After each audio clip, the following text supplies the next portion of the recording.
Dear children, good morning. मेरे तरफ से सभी बच्चों को ढेर सारा आशीर्वाद।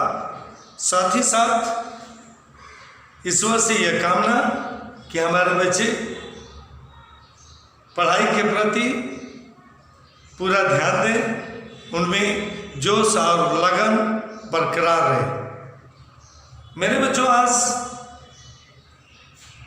क्लास 9 में आज मैं तीसरे चैप्टर को लेकर उपस्थित हुआ हूँ। पहला चैप्टर था बात अठन्नी की, दूसरा था साखी, तीसरा एक कहानी है सियाराम शरण गुप्त का, नाम है काकी। मेरे बच्चों, 9 और 10 दोनों मिलाकर हमें 20 चैप्टर पढ़ने हैं। 9 के लिए 10 चैप्टर है। 9 के लिए 10 चैप्टर, 5 कहानी, 5 पोएम। आज उस 10 में से आज तीसरी कहानी काकी, इसको शुरू करने जा रहा हूँ। कहानी पढ़ाने से पहले मेरे बच्चों, मैं इसका सारांश दूंगा, उसके बाद इस कहानी की व्याख्या। पहले सारांश। मेरे बच्चों, काकी कहानी में एक छोटे से बच्चे की मन की व्यथा को, मन की पीड़ा को दिखाया गया है। इस कहानी में मुख्य बात श्याम है, जिसमें श्याम की जगह पर उसका श्यामू करके दिखाया गया है। मेरे बच्चों, प्राय ये देखने में आता है कि कितने बच्चे अपने अन्य भाई बहन के संबोधन को देखकर वो भी वैसा ही संबोधन का प्रयोग करने लगते हैं। श्यामू अपनी माँ को काकी कहता है। काकी मतलब वो श्यामू की माँ है, वह श्यामू की माँ है। एक दिन की बात कहानी के शुरू में दिखाया गया है, इन स्टार्ट। एक दिन श्यामू की नींद खुली। जब वो घर से बाहर आया, क्या देखा कि उसकी काकी को जमीन पर सुला दिया गया है। जमीन पर सुला दिया गया है और उनको एक सफेद चादर से ढक दिया गया। श्यामू एकदम अबोध बालक था। वो नहीं जानता था कि उसकी काकी मतलब उसकी माँ मर गई। वो लोगों से, घर के सदस्यों से, घर के लोगों से कहने लगा, अरे आप लोग काकी को नीचे क्यों सुला दिए हैं? काकी उठेगी तो क्या कहेगी? इसे बिस्तर पर सुलाइए। यही नहीं मेरे बच्चों, जमीन पर सुला भी दिया गया था और काकी के चारों तरफ, अर्थात श्यामू की माँ के चारों तरफ औरतें चारों तरफ बैठकर विलाप कर रही थी, रो रही थी। श्यामू नहीं समझ पा रहा था कि क्यों रो रही है। उसको लगता था कि उसकी काकी अर्थात उसकी माँ सो रही है। उसको इस बात की चिंता थी कि काकी जब उसकी नींद खुलेगी, उठेगी तो क्या कहेगी कि वो जमीन पर किसने सुलाया। वो बार बार अपनी काकी को बिस्तर पर सुलाने की बात कर रहा था। मेरे बच्चों, आप लोग जानते ही हैं कि हिंदू रीति रिवाज के अनुसार मरने वाले का दाह संस्कार किया जाता है। मृतक शरीर को, डेड बॉडी को श्मशान घाट में ले जाकर उसे जलाया जाता है। कुछ देर बाद गांव के लोग आए और श्यामू के काकी को श्मशान घाट ले जाने लगे। अभी तक तो श्यामू केवल काकी को बिस्तर पर सुलाने की जिद कर रहा था, अब तो वो काकी के शरीर पर गिरने लगा, नहीं मेरे काकी को कहाँ ले जा रहे, मैं नहीं ले जाने दूंगा, मैं नहीं ले जाने दूंगा। अब गांव के लोग कैसे समझाए कि उसकी काकी मर गई है, उसकी माँ मर गई। यदि सीधे कह देते कि तुम्हारी काकी मर गई है तो श्याम को बहुत ठेस पहुंचती। इसलिए गांव के कुछ चतुर लोगों ने मिलकर श्याम को समझाया कि देखो तुम्हारी काकी, तुम्हारी माँ मामा के घर जा रही है, मामा के घर, कुछ दिनों बाद वह वापस आ जाएगी, ताकि श्यामू मान जाए और वह अपनी माँ को श्मशान घाट ले जाने की अनुमति दे दे। श्यामू लोगों के कहने में आकर मान गया, सोचा कोई बात नहीं, उसकी माँ मामा के घर जा रही है, कुछ दिनों बाद वह लौट आए। श्यामू तो मर गया। गांव के लोग भी श्यामू की माँ को अर्थात श्यामू की काकी को श्मशान घाट ले जाकर जलाने में सफल हुए। लेकिन मेरे बच्चों, जो सच्चाई थी वो अधिक दिनों तक दबी नहीं रह सकी। गांव के बाकी बच्चे तो जानते थे कि श्यामू की काकी अर्थात उसकी माँ मामा के घर नहीं गई है, बल्कि वो तो मर गई है और मरने के बाद राम के घर चली गई है। हिंदू परंपरा के अनुसार लोग कहते हैं ना क्यों वो ऊपर चले गए, तो कहते हैं नहीं कि ऐसा मारेंगे कि उठोगे नहीं, उठ जाओ। कहने का मतलब ये लोग ऐसे ही कल्पना करते हैं कि ईश्वर का घर ऊपर आकाश में। आज तक किसी ने नहीं देखा मेरे बच्चों। यदि वास्तव में ईश्वर का निवास स्थान स्वर्ग यदि ऊपर होता तो लोग रॉकेट से वहां पहुंच जाते। लेकिन मान्यता है मेरे बच्चों, अधिक दिनों तक यह बात छिपी नहीं रह सकी कि श्यामू की काकी, श्यामू की माँ मामा के घर गई है, नहीं गई है और वो मर चुकी है। ये एक दिन खेल ही खेल में श्यामू के उम्र के ही बच्चों ने श्यामू को का सच्चाई बता दिया। देखो तुम्हारी माँ मामा के घर नहीं गई है, बल्कि वह मरकर राम के घर गई है, राम के घर। मेरे बच्चों, श्यामू को बड़ा तकलीफ हुआ, खूब रोया। ये जान गया कि उसकी मां मर गई है, खूब रोया। उसके आंख के आंसू थे जो थमने का नाम नहीं ले रहे थे। मेरे बच्चों, रोने की भी एक हद होती है, रोने की भी एक हद होती है। बहुत रोया, रोते रोते उसके आंख के आंसू सूख गए,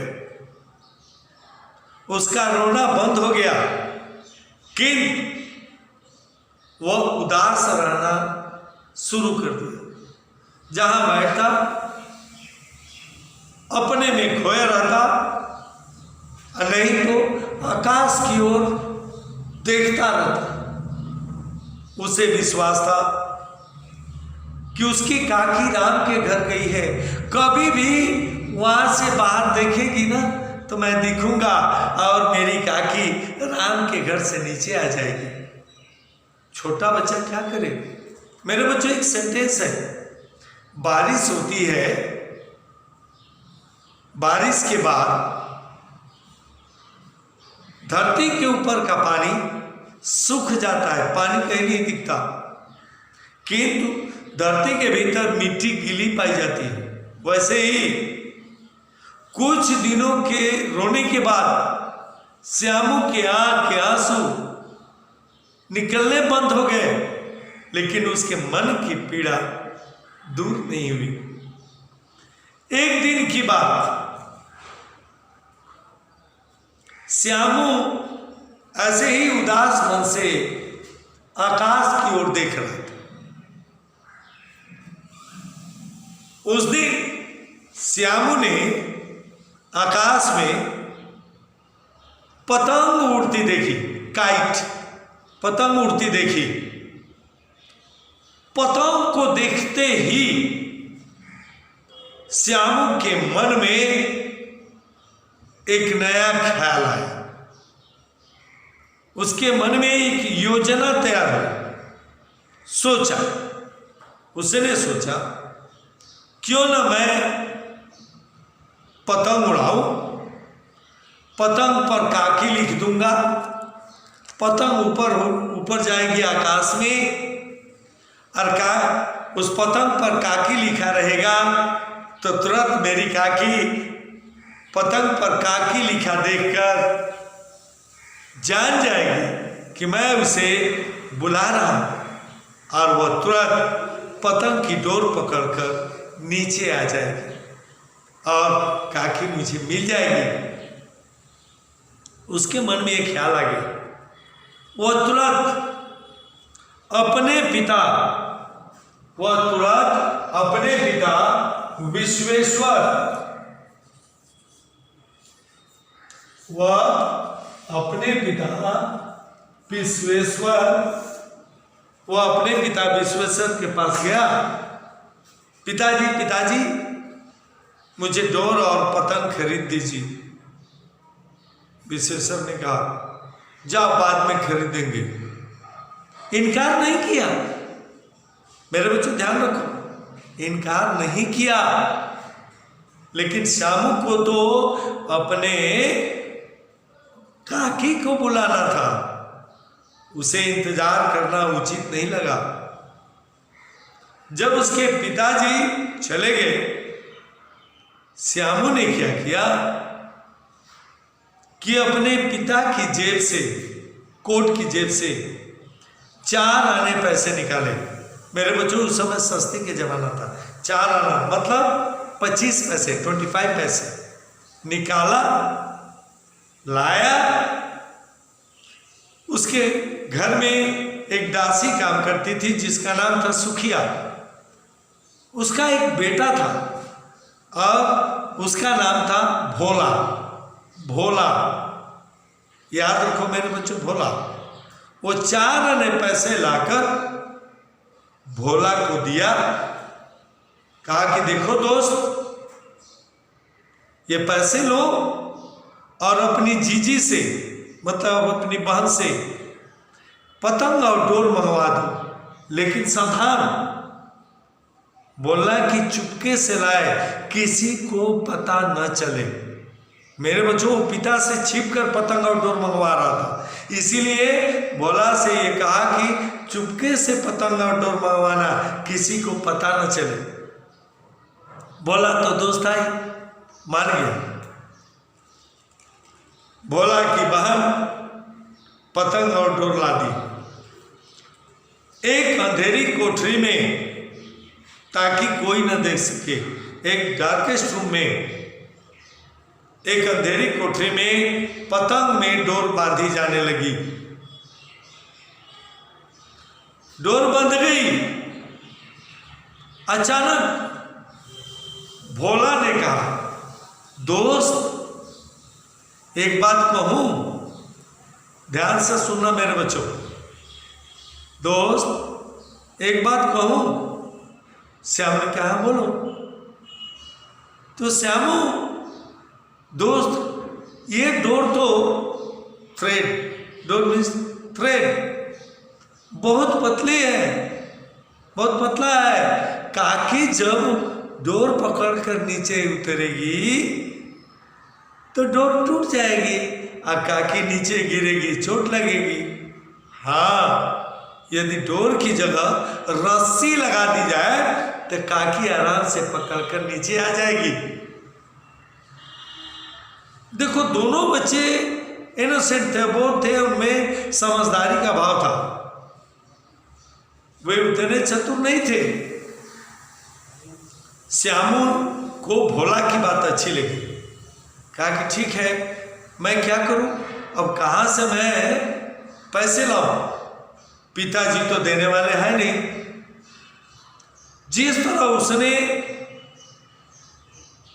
जिस तरकीब से उसने 4 आने पैसे निकाले थे, उसी तरकीब से उसने अपने पिता की कोट की जेब से 1 रुपये निकाले, क्योंकि रस्सी मांगी थी।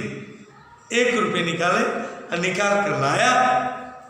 अब सवाल है कि दोनों अभी तो पढ़े लिखे बच्चे नहीं थे, छोटे छोटे थे। अब पतंग पर काकी कौन लिखेगा? तो दोनों बच्चे गांव के ही एक व्यक्ति थे, जवाहर भाई, उनके पास ले गए, पतंग पर काकी लिखवा दिए और अंधेरी कोठरी में बैठकर पतंग में रस्सी बांधने लगे। मेरे बच्चों, पतंग कहाँ से उड़ती? उस जमाने की बात है मेरे बच्चों, जहां 4 आने का भी महत्व था, 1 रुपये का भी महत्व था। विश्वेश्वर को जब 1 रुपये नहीं मिले तो वे श्यामू को खोजते खोजते उस अंधेरी कोठरी में पहुंच गए और वहां पतंग और डोर देखकर बिना पूछे श्यामू को 2 थप्पड़ लगाए और भोला को भी 1 थप्पड़ लगाया। जो ही भोला 1 थप्पड़ खाया, वो पूरी बात बक दिया, कहा कि मेरी गलती नहीं है, श्यामू ही पतंग डोर मंगवाया था, मैंने ला दिया। सबसे क्यों? उसने, भोला ने बताया, नहीं, यह काकी के लिए बड़ा दुखित रहता था, पतंग उड़ाकर काकी के पास संदेश भेजना चाहता था ताकि उसकी काकी पतंग के डोर को पकड़कर, रस्सी को पकड़कर धरती पर आ सके। मेरे बच्चों, विश्वेश्वर ने जो पतंग फाड़ कर फेंके थे उठाए, जब उस पर काकी लिखा हुआ देखे बहुत दुखित हुए। क्यों? मैंने क्या किया? बच्चे के क्या दोष? वो श्यामू की काकी अर्थात मेरी पत्नी थी, मुझे उतना तकलीफ नहीं, बेटे को तो तकलीफ होगी। मैंने एक निरपराध पुत्र को मैंने मारा, चुपचाप फटे हुए पतंग ऐसे हाथ में थे और किंग कर्तव्य विमूढ़ की तरह वो चुपचाप खड़े रह गए। उन्हें बहुत पछतावा हो रहा था कि मैंने अपने बेटे को क्यों मारा। मेरे बच्चों, कहानी खत्म, पैसा है। अब मैं इस कहानी का व्याख्या दूंगा।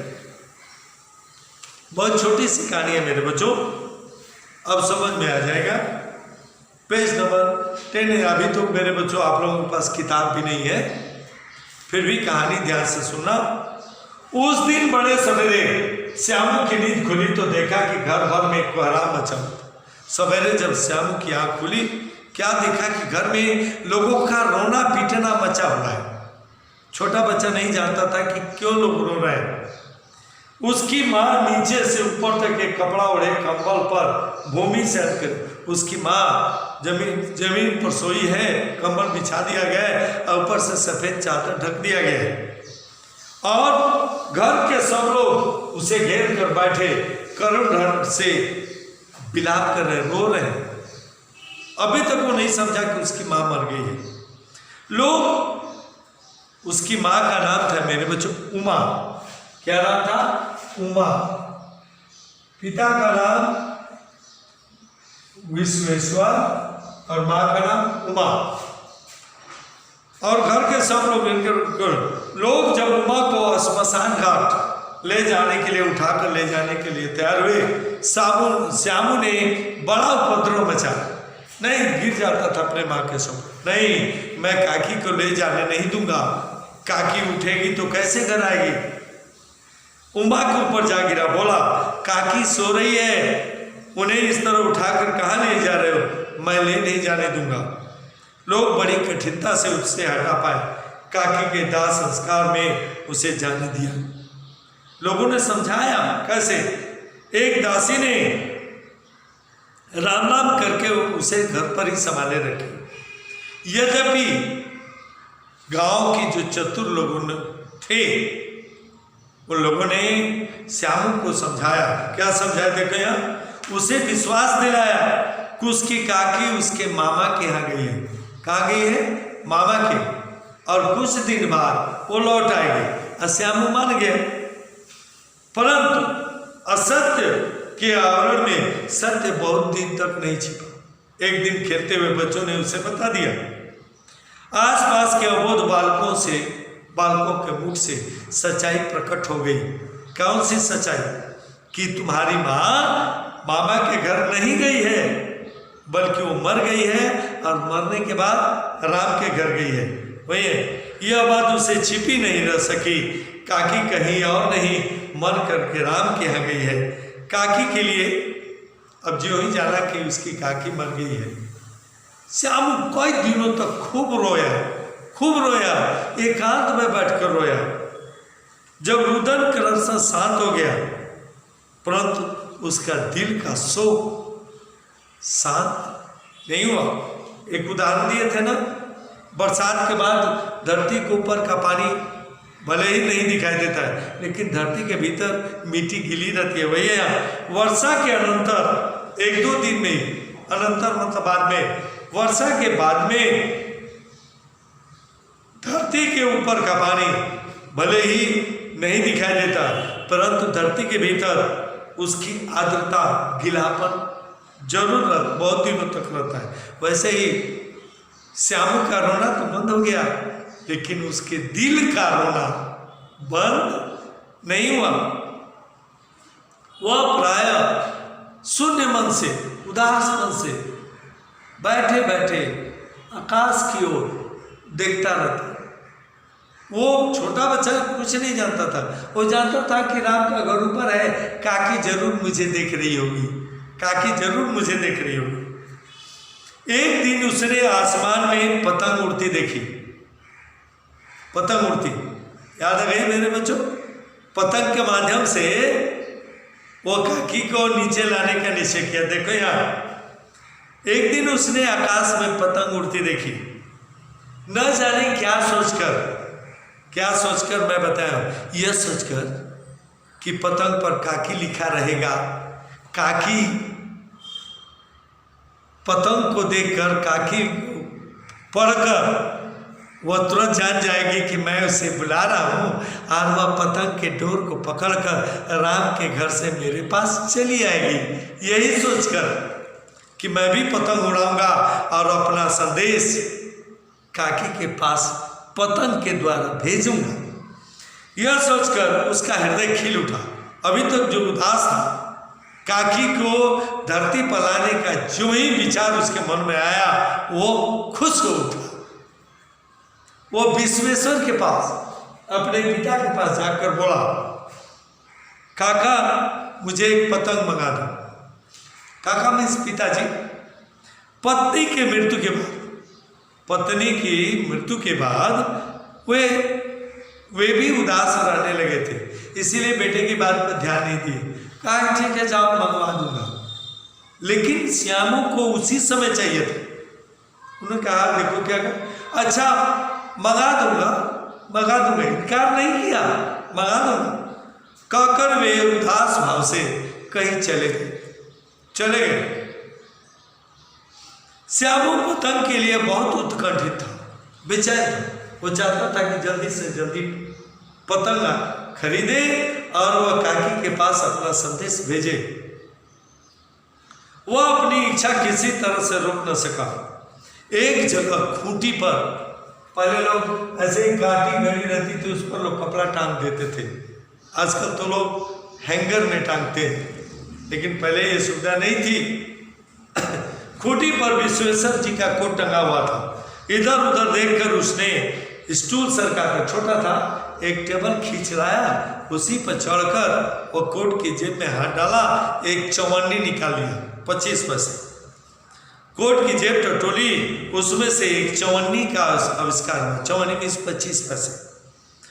और वह तुरंत वहां से भागा। किसके पास गया मेरे बच्चों? अपने दोस्त भोला के पास, वही पतंग मंगवाने के लिए। देखो वही मैं समझ दिया हूँ। किससे मंगवाया मेरे बच्चों? भोला से। और भोला को क्या कहा, देखो अपनी जीजी से पतंग मंगवाना, ऐसे छिपकर मंगवाना कोई देख न सके। वही है सुखिया दासी का लड़का भोला, श्यामू का सब वयस था, एक ही उम्र का, दोनों दोस्त थे। श्यामू ने उसे चवन्नी देकर कहा देखो अपनी जीजी से कहकर, जीजी मिस दीदी, एक गुपचुप मिस हाइडिंगली छिप करके एक पतंग और डोर मंगवा दो। देखो खूब अकेले में लाना, कोई जान न पाए। भोला ने दोस्ती निभाया, अपनी बहन से डोर और पतंग मंगवाया, किसी ने देखा भी नहीं। पतंग आई, एक अंधेरे घर में उसमें डोर बांधी जाने लगी। श्यामू ने धीरे से कहा, बोला किसी से न कहो तो एक बात कहूं। मेरे बच्चों क्लास होता तो मैं पूछता, है ना, पहले वो प्रसंग सुन लो। एक बात कहूं। श्यामू ने सिर हिलाया, कहा बको, मैं यह पतंग ऊपर राम के यहाँ भेजूंगा, है ना। बोला ने सिर हिलाया। श्यामू ने कहा, बोला एक बात कहूं। बोला कहा कहो, किसी से कहना मत। श्यामू ने अभी बता रहा। श्यामू ने सिर हिलाकर कहा, मैं यह पतंग ऊपर राम के यहाँ भेजूंगा, इसे पकड़कर काकी नीचे उतरेगी। मैं लिखना नहीं जानता, नहीं तो इस पर उसका नाम लिख देता, काकी। बोला श्यामू से अधिक समझदार था। भोला श्यामू से अधिक समझदार था। मेरे बच्चों एक बात बताओ, हम आगे नहीं पढ़ाएंगे, पहले पूछते हैं। पहली बात, श्यामू ने काकी को डोर के माध्यम से धरती पर लाने का निश्चय किया। क्या यह बात समझदारी वाली थी? नहीं। क्या राम का घर ऊपर था? नहीं। भोला ने सुझाव दिया कि डोर पकड़कर काकी नीचे उतरेगी तो गिर जाएगी, डोर की जगह रस्सी होना चाहिए। समझदारी का परिचय दिया। दोनों ही बच्चे अबोध थे, समझदारी का दोनों में अभाव था। अरे मेरे बच्चों, रस्सी से पतंग थोड़ी उड़ेगी और काकी थोड़ी राम के घर से उससे नीचे आएगी। लेकिन फिर भी लेखक ने भोला को अधिक समझदार बताया। भोला श्यामू से अधिक समझदार था। उसने कहा, बात तो दोस्त तेरी बहुत अच्छी है, बहुत अच्छी है, परंतु इसमें एक कठिनाई है। देयर इज ए प्रॉब्लम, एक कठिनाई है। यह डोर जो है ना, रस्सी, ये डोर मतलब धागा बहुत पतला है, इसे पकड़कर काकी नीचे नहीं उतर सकती, इसके टूट जाने का डर है। पतंग में मोटी रस्सी हो तब ठीक होगा, मोटी रस्सी। बताओ मेरे बच्चों, रस्सी में पतंग बांधने पर क्या पतंग उड़ेगी? लेकिन वो दोनों अबोध बच्चे थे, इनोसेंट थे, नहीं जानते थे। श्यामू ने कहा, हाँ तुम ठीक करे, डोर तो पतली है, काकी नीचे गिर जाएगी, चोट लगेगा। रस्सी बांध कर उड़ाएंगे ना, वो भी मोटी रस्सी, काकी पकड़ कर नीचे आएगी। फिर क्या था, अब डोर हटाकर अब रस्सी खरीदने की तैयारी होने लगी। लेकिन मेरे बच्चे, श्यामू को विश्वास था कि जैसे उसके पिताजी ने, विश्वेश्वर ने उसे पतंग और डोर नहीं खरीदी, उसके लिए पतंग और डोर नहीं खरीदी, तो वो रस्सी भी नहीं खरीदेंगे। अतः उसे रस्सी खरीदने के लिए खुद कोशिश करनी पड़ी। मतलब जैसे उसने 4 आने पैसे चुराए थे, अब रस्सी के लिए भी उसे पैसे चुराने पड़ेंगे। क्या हुआ, श्यामू गंभीर हो गए। मतलब कि यह बात लाख रुपए की सुझाएगी, परंतु कठिनता यह थी कि मोटी रस्सी कैसे मंगाई जाए। पास में पैसा नहीं था और घर के जो आदमी काकी को बिना दया में के चलाए थे, वे तो इस काम के लिए कुछ नहीं देंगे। उस दिन श्यामू को चिंता के मारे बड़े रात तक नींद नहीं आई। पहले दिन की तरकीब से उसने फिर से अपने पिता की जेब से 1 रुपया निकाला, ले जाकर भोला को दिया और बोला, देख भोला, किसी को मालूम न चले, अच्छी अच्छी 2 रस्सियां मंगवा लो। जैसे पतंग गुपचुप तरीके से आया था, रस्सी भी मंगवाना। एक रस्सी ओछी पड़ेगी, ओछी भी छोटी। जवाहर भैया से कागज पर काकी लिखवा दूंगा, नाम की चीट होगी, नाम की चीट होगी तो काकी को पहचानने में देरी नहीं लगेगी। यह पतंग भी उन्हीं के पास जाएगी। मेरे बच्चों, 2 घंटे बाद बड़े खुश थे दोनों बच्चे। 2 घंटे बाद मन से श्याम और भोला अंधेरी कोठरी में बैठे बैठे पतंग में रस्सी बांध रहे थे। रस्सी आ गई, बाधा भी जाने लगा, अभी पतंग उड़ी नहीं। अकस्मात आलाप सड़े, अचानक शुभ कार्य में बाधा डालने के लिए उग्र रूप धारण किए विश्वेश्वर उस कोठरी में पहुंचे। भोला और श्यामू को धमका कर बोले,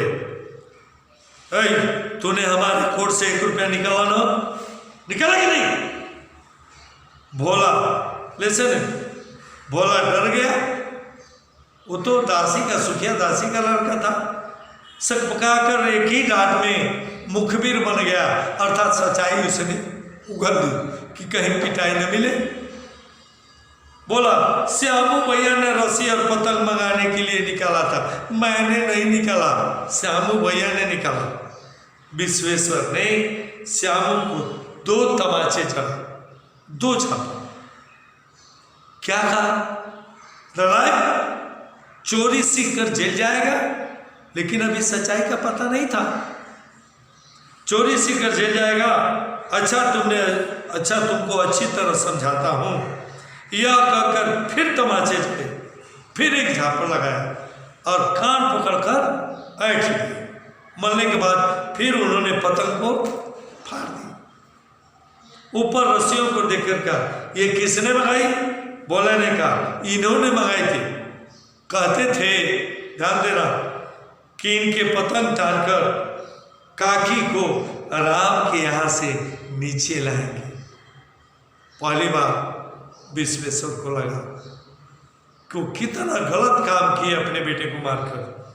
विश्वेश्वर हत बुद्धि होकर वहीं खड़े रहे। लगा कि उनकी बुद्धि भ्रष्ट हुई। उन्हें फटी हुई पतंग उठाकर देखी, उस चिपके हुए कागज पर लिखा था काकी। मेरे बच्चों,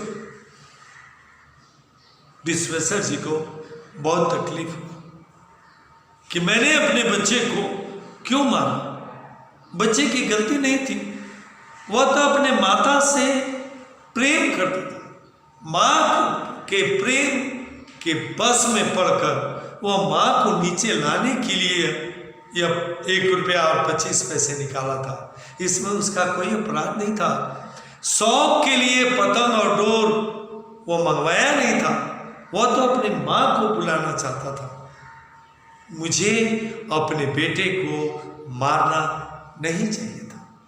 मेरे बच्चों, एक्सप्लेनेशन खत्म। अगले पीरियड में इस चैप्टर से प्रश्नोत्तर का अभ्यास करते हुए, डिस्कशन करते हुए इसका क्वेश्चन आंसर कराएंगे। मेरे बच्चों, तब तक के लिए धन्यवाद। Thank you.